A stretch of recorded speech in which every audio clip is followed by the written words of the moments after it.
Hello भाई। तो आज वो बताने वाले हैं कि सीटेट में जो है सीटी प्रॉब्लम हो रहा है, ठीक है, यानी कि एग्जाम सेंटर प्रॉब्लम। तो ये नोटिफिकेशन है, ऑफिशियल नोटिफिकेशन। इसमें आप देखोगे तो अगर नीचे जाओगे सबसे पहले, ठीक है, तो ये सिटी कोड दिया गया है, ठीक है भाई।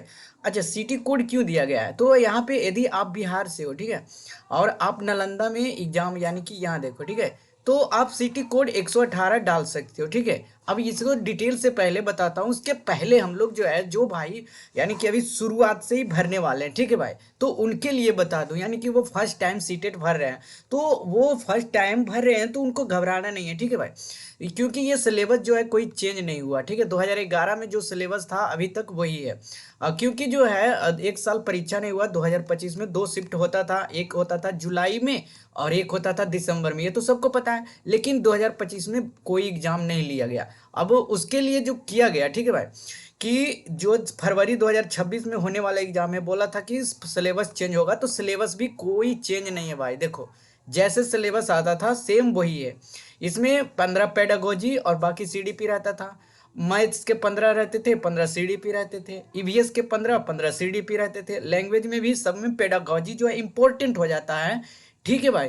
तो यानी कि 15 30 15 45 15 60 15 25 75 सवाल आपको जो है पेडागोजी, यानी कि 75, इसमें 15 और जोड़ दो, हो गया कितना भाई? 90। यानी कि सीडीपी तो 30 को हो जाएगा। तो जो भाई नए हैं, अभी फर्स्ट टाइम फॉर्म भर रहे हैं, तो क्या आपको 2 मंथ में स्ट्रेटेजी अपनाना है कि आपको पेडागोजी पे ज्यादा ध्यान देना है, ठीक है भाई।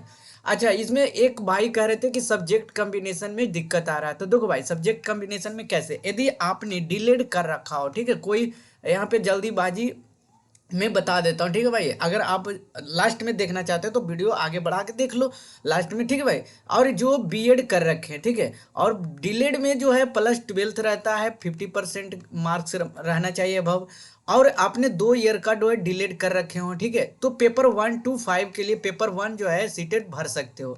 अच्छा, उसमें लैंग्वेज कैसे चूज करना भाई? आपका लैंग्वेज अथी सब्जेक्ट कौन होगा? तो सब्जेक्ट उसमें जो है सबका सेम रहेगा पेपर 1 में, ठीक है। उसमें सीडीपी रहेंगे आपके 30, मैथमेटिक्स रहेंगे, इन ईवीएस रहेंगे। लैंग्वेज 1 में आप जो चूज करो, लैंग्वेज 1 में जैसे आपने हिंदी चूज किया, तो लैंग्वेज सेकेंड में आप एक ही सब्जेक्ट नहीं चूज कर सकते हो, लैंग्वेज 2 में आप इंग्लिश चूज करना पड़ेगा, ठीक है भाई। तो ये हो गया आपको डिलेड के लिए, यानी कि पेपर 1 के लिए। अच्छा, पेपर 2 के लिए क्या है? तो इसमें आपने ग्रेजुएशन कर रखा हो, ग्रेजुएशन के बाद जो है आपने बीएड 2 ईयर का कर रखा हो, उसमें जो है ये 6 to 8 के लिए, ठीक है भाई। आप जो है 6 to 8 के लिए इसमें एलिजिबल हो जाओगे। अब इसमें ध्यान देना है कि पेपर सब्जेक्ट कॉम्बिनेशन इसमें काम आएगा यदि आपके पास, यानी कि ग्रेजुएशन में सोशल साइंस कर रखे हो, कोई साइंस से कर रखे हो, ठीक है, और कोई यानी कि बायो से या फिर बोटनी जोलॉजी जो भी होता है, तो वो सब एसएसटी में, ये आर्ट्स वाले में आ जाएंगे। और उसमें जो है सोशल साइंस के सवाल पूछेंगे, तो उसमें सब्जेक्ट ऑफर पूछा जाएगा, तो वहाँ पे आपको सिलेक्ट करना पड़ेगा, ठीक है। तो वो एसएसटी चूज कर सकते हैं। मैथ वाले मैथ साइंस चूज कर सकते हैं, उसमें दोनों पूछा जाएगा, मैथ प्लस साइंस पूछा जाएगा, ठीक है। तो आपने साइंस बैकग्राउंड से हो चाहे मैथ बैकग्राउंड से हो, तो दोनों आपको पूछा जाएगा, ठीक है। बाकी लैंग्वेज पेपर जो है सेम रहेगा दोनों में। लैंग्वेज कैसे रहेगा? लैंग्वेज सेकंड पेपर में आपने जो चूज किया वो इंग्लिश रहेगा, या फिर आप सेकंड में हिंदी चूज कर सकते हो, ठीक है, और फर्स्ट में इंग्लिश चूज कर सकते हो। तो दोनों में से कोई भी चूज कर लेना, ठीक है, ये हो गया। अब वो पेपर ऑफलाइन मोड में है, तो पेपर इस तरह से आपको एक फॉर्मेट मिलता है और कलर करना पड़ेगा, ठीक है। और कलर वैलिड जो होगा ये दोनों बताया गया, ठीक है। और ये जो है बाकी इनवैलिड प्रॉपर माना जाएगा। जैसे आपने आधा इस तरह से कलर कर लिया तो ये गलत हो जाएगा, ठीक है भाई। अब देखो कि जो आपको एडमिट कार्ड मिलेगा, ठीक है, एडमिट कार्ड आपको जैसे आज मान लो 8 फरवरी को एग्जाम है, ठीक है, 8 फरवरी संडे पड़ रहा है। अब उसके 2 दिन पहले यानी कि 6 फरवरी को आपका एडमिट कार्ड आ जाएगा। आप जो है अब नज़दीक की सिटी में ही आपको मिलेगा, ठीक है। और सिटी प्रॉब्लम हो रहा है, सिटी कोड तो यहाँ पे बताया गया, ठीक है, कि जो है सिटी कोड यहाँ पे दिया गया है। अब फॉर्म में अपडेटेड नहीं किया है कि पहले जो है 4 ऑप्शन आते थे, ठीक है, शहर के, और सिटी उसमें चूज करना होता था, और फर्स्ट सिटी को जो है प्रायोरिटी दिया जाता था। जैसे आपने फर्स्ट चूज किया कहीं और, ठीक है, तो सबसे पहले वहीं आपको सेंटर दिया जाता है नज़दीकी वाले ज़िले में, ठीक है। तो इसमें भी ऐसे ही देगा, लेकिन इसमें सेंटर कोड डाल के इस तरह से अभी जो है चेंज किया है, ठीक है।